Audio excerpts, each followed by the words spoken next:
اچھا حضرت، میں نا چونکہ میں خود ڈسا رہا ایک پورے عرصے تک، اور بڑے زور و شور کے ساتھ یہ جو طبقہ ہے اس کے میں خلاف رہا، جن کو ہم عام طور پر علماء کے نام سے یاد رکھتے ہیں۔ جی وہ الگ چیز ہے کہ جب ہم ڈیپ اس پورے کے پورے سسٹم کو سمجھتے ہیں کہ کس طریقے سے یہ کام ہو رہا ہے، تو خود علماء کے اندر یہ ایک سمجھ لیں مزاج موجود ہے کہ ان کو بھی پتا ہے کہ ہم لوگ کہاں غلطی کر جاتے ہیں، یا ہمارا طبقہ جو ہے یا ہماری برادری جو ہے جسے کہنا چاہیے، وہ کہاں غلطی کر جاتی ہے۔ اچھا،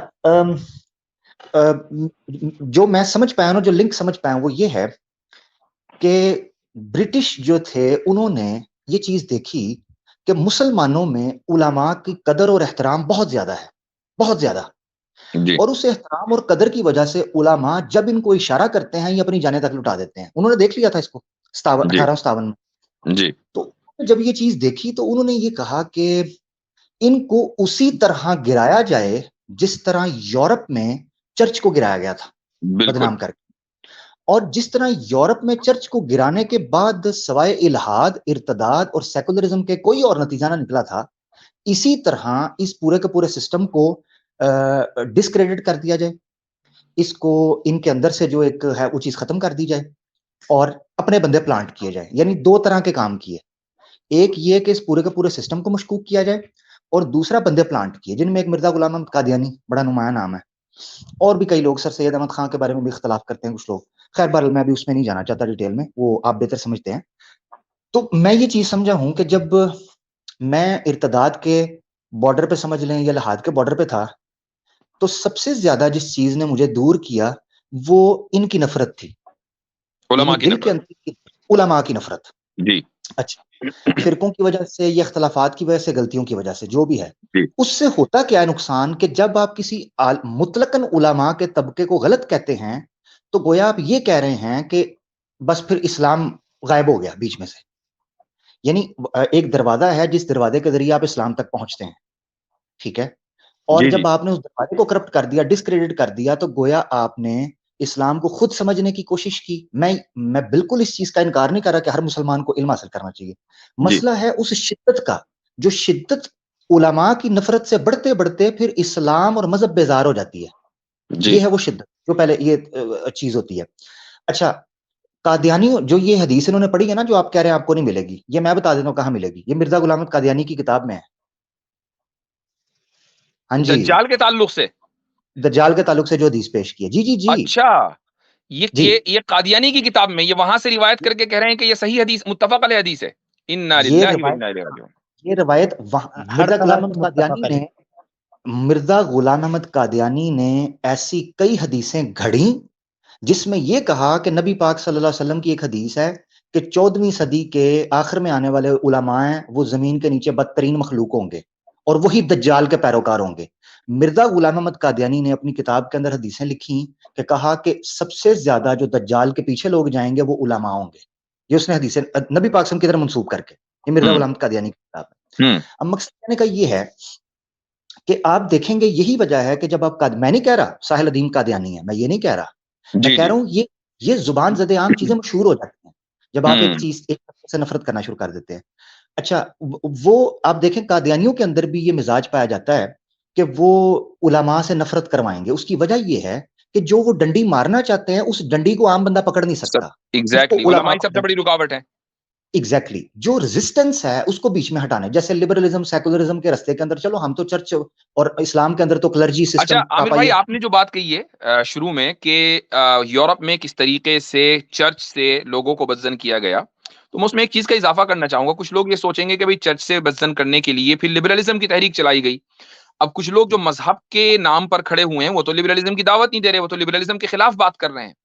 تو اس کا جواب یہ ہے کہ یورپ میں دو طرح کی تحریکیں چلی ہیں ریفارمیشن کے بعد، بلکہ ریفارمیشن کے زمانے میں ایک تحریک چلی ہے ہیومنزم کی، کہ جو مذہب کے خلاف تھی، کہ مذہب کی کوئی بھی چیز درست نہیں ہے، اور اس سے پھر لبرلزم نے جنم لیا، لوگ ایتھیسٹ بنے وغیرہ وغیرہ۔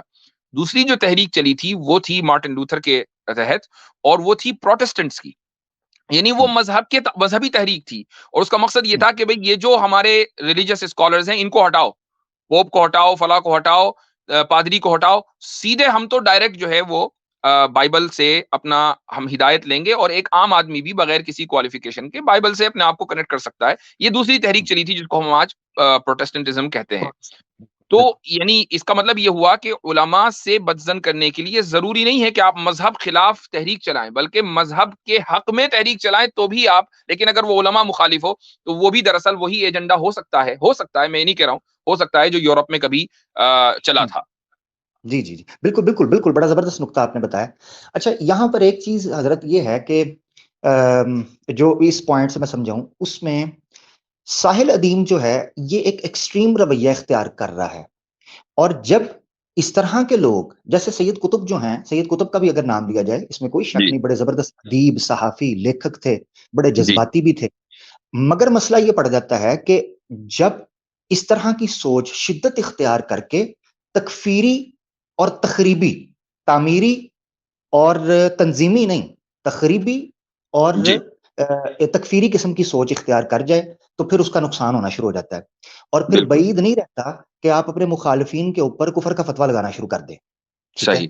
آپ جی کہنا جی شروع کر دیں ان کے مطابق نہیں چلتا، ہم نہیں ان کو مانتے. تو یہ چیزیں ہیں. خیر، اس کا مسئلہ اصل میں یہ پڑ گیا ساحل الدین کا کہ پہلے سے جاوید احمد غامدی صاحب کی برکات کی وجہ سے ہوں اور منکرین حدیث کی اور لبرل اور سیکولر پوری کی پوری لابی تھی، اس کی وجہ سے یونیورسٹیز اور کالجز میں پہلے سے ہی فوج تیار تھی اس جی طرح کی پروڈکٹ کو جی خریدنے کے لیے کہ جی جس سے جی علماء کی تنقید کی جا سکے، جی ان جی کی یہ کی جا سکے. اب اس کا نتیجہ یہ نکلا کہ اتنے برین واش ہو چکے ہوئے ہیں چونکہ ایک پوری کی پوری کھیپ تیار تھی. تو یہ ساحل ادیم کی وجہ سے خلاف نہیں ہوئے، ساحل ادیم سے پہلے بھی یہ لوگ خلاف تھے. ساحل ادیم بالکل. کا ان یہ کو آپ صحیح سہارا کہہ مل رہے گیا. ہیں، صحیح جی کہہ رہے ہیں، بالکل صحیح کہہ رہے ہاں، ساحل ادیم کا ان کو سہارا مل گیا، اس وجہ سے اب یہ تنقید اٹھاتے ہیں. میں خود ایک عرصے میں بڑا شدید یہ چیزیں رہا ہوں، مگر جب میں نے علماء کو قریب سے بیٹھ کر دیکھا مجھے اس چیز کا احساس ہوا کہ میرے نصیب میں ایسے نکھٹو لوگ لکھے تھے کہ جو اختلافات کی وجہ سے کسی کی تکفیر یا فرقہ واریت کر رہے تھے، ورنہ اسی برادری کے اندر، انہی کیٹیگری کے اندر ایسے لوگ موجود ہیں جیسے مفتی اصغر واجدی صاحب. میں آپ کے پیٹ پیچھے بھی بات کرتا کہ جو لوگ امت کو اتفاق اور اتحاد کی بات کرتے ہیں، اپنی غلطی کی اصلاح اور اگلے کی اصلاح کا پوری نیک نیتی کے ساتھ جذبہ رکھتے ہیں، ہیں. جی اپنی پوری پوری عاجزی اور انکساری کے ساتھ دین کے لیے للہیت کے ساتھ فی اللہ للہ خاص ہو کر کام کر رہے ہیں. کیا کیسے آپ کیا کریں گے پھر؟ مطلقاً کبھی بھی کسی کو آپ غلط نہیں کہہ سکتے. ایک اور بات میں نے اس وقت بھی جب آپ نے رکھی تھی تو میرے دل میں تھی، مگر میں اس وقت جا نہیں سکا، سفر میں تھا جب یہ پہلی دفعہ کیسر احمد راجہ صاحب کے ساتھ ان کی مجلس ہوئی تھی اور جب آپ آئے تھے. یہ جی اسی سٹریم جی کلپ جی پہ اگر کسی جی کا جی تو جی ہاں. اچھا، اس وقت میرے دل میں جو بات آئی تھی وہ یہ تھی، بھئی بات کر رہے ہو تم خلافت کی، نظام اسلامی کی، اور جو سب سے بڑا میس پاکستان کے اندر ہے میجورٹی وہ تو مدارس کی ہے، اور صحیح ان کو سارے کو سارے تم نے اپنے خلاف کر لیا ہوا ہے.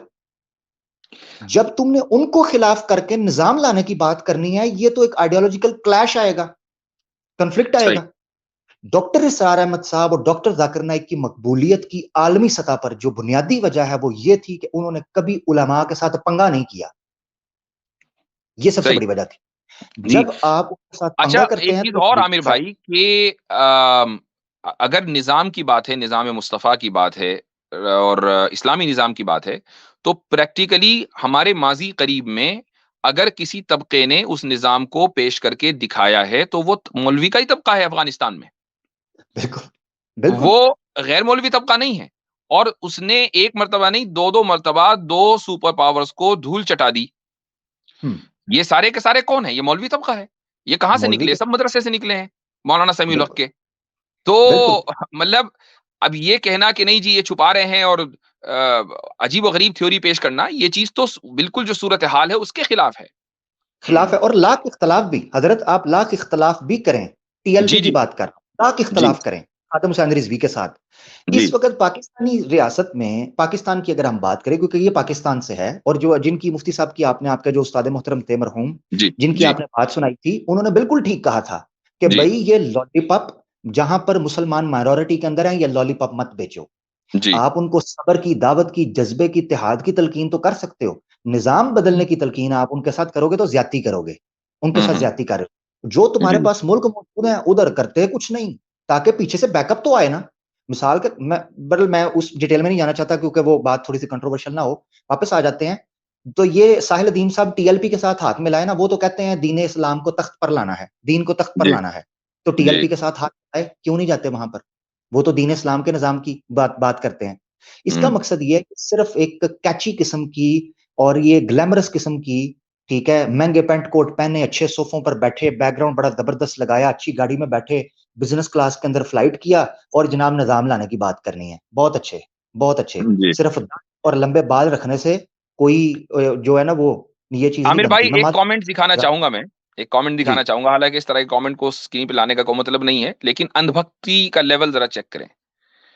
یہ دیکھیں اندھ بھکتی کا لیول دیکھیں.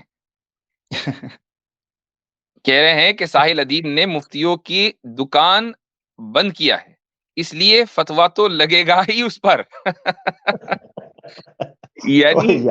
یعنی ایک آدمی کو ہم یہ بتا رہے ہیں کہ یہ رسول اللہ کی طرف جھوٹ منسوب کر رہا ہے اور اس کا ثبوت دے رہے ہیں. جن صاحب کا یہ کامنٹ ہے, میں افسوس کے ساتھ کہوں گا کہ آپ کو دراصل رسول اللہ صلی اللہ علیہ وسلم سے وفاداری دکھانی چاہیے, نہ کہ مجھ سے یا کسی اور سے, کسی بھی انسان سے. آپ کی وفاداری اللہ اور اللہ کے رسول کے لیے ہونی چاہیے. اگر آپ کو یہ پتا چل جائے کہ فلاں آدمی, چاہے وہ میں ہوں یا کوئی اور بھی ہو, اس اسٹریم میں بیٹھا شخص ہو یا ساحل ادیم ہو یا دنیا کا کوئی بھی آدمی ہو, اگر وہ رسول اللہ صلی اللہ علیہ وسلم کی طرف جھوٹ منسوب کر رہا ہے اور لوگوں کی توجہ دلانے کے باوجود بھی نہیں سن رہا ہے, تو پھر ایسا آدمی آپ کی محبت اور وفاداری کا مستحق نہیں ہے. رسول اللہ صلی اللہ علیہ وسلم کے ساتھ وفاداری آپ کی اس بات کا تقاضا کرتی ہے کہ آپ اس سے برات کا اظہار کریں. امام حضرت میں آخری بات کروں گا.